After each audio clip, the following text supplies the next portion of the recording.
आज रिलायंस इंडस्ट्रीज एक बार फिर चर्चा के केंद्र में है और वजह है दुनिया की दिग्गज ब्रोकरेज मॉर्गन स्टैनली की नई रिपोर्ट। मॉर्गन स्टैनली ने रिलायंस को ओवरवेट रेटिंग दी है और शेयर का टारगेट प्राइस 1803 बताया है। यह मौजूदा भाव से करीब 28% का अपसाइड दिखाता है। सवाल यह है कि आखिर ऐसा क्या है रिलायंस में जिसे देखकर ग्लोबल ब्रोकरेज इतना बुलिश हो रहे हैं।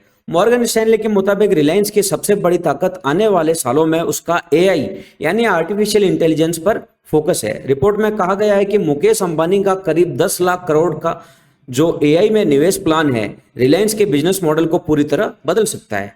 यह निवेश सिर्फ टेक्नोलॉजी तक सीमित नहीं है बल्कि इसके साथ डेटा सेंटर्स, ग्रीन एनर्जी और चिप इंफ्रास्ट्रक्चर भी जुड़ा हुआ है। रिलायंस आने वाले समय में मल्टी गीगावाट डेटा सेंटर्स पर बड़ा दांव लगाने की तैयारी में है। एआई के इस दौर में डेटा ही नया तेल माना जा रहा है और जो कंपनी डेटा को स्टोर, प्रोसेस और सिक्योर कर पाएगी वहीं आगे निकलेगी।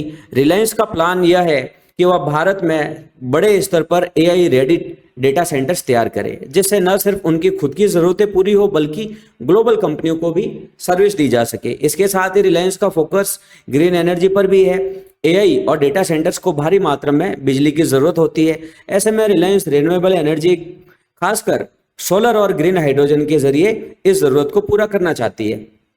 इससे एक तरफ लागत कम होगी और दूसरी तरफ कंपनी का ईएसजी प्रोफाइल भी मजबूत होगा जो आज के ग्लोबल इन्वेस्टर के लिए बहुत जरूरी है। एक और बड़ा पहलू है सेमीकंडक्टर और चिप इंफ्रा।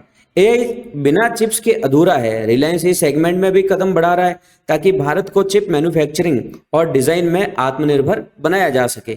अगर यह प्लान सफल होता है तो रिलायंस सिर्फ एक एनर्जी या टेलीकॉम कंपनी नहीं होगी बल्कि एक full fledged tech joint company भी बन सकती है। मॉर्गन स्टैनली का मानना है कि इन सभी पहलों का असर रिलायंस की फाइनेंशियल परफॉर्मेंस पर भी दिखेगा। मजबूत cash flow, diversify business model और भविष्य में करीब 18% आरओई की संभावना इसे लॉन्ग टर्म निवेशकों के लिए आकर्षक बनाती है।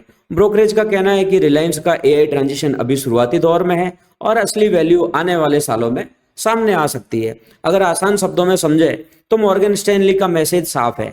रिलायंस अब सिर्फ ऑयल, रिटेल या टेलीकॉम की कंपनी नहीं रही है। यह भारत की एआई और डिजिटल फ्यूचर की रीढ़ बनने की तैयारी में लग चुकी है। 10 लाख करोड़ का निवेश छोटा दाव नहीं है। मुकेश अंबानी इसे एक लॉन्ग टर्म विजन के तौर पर देख रहे हैं।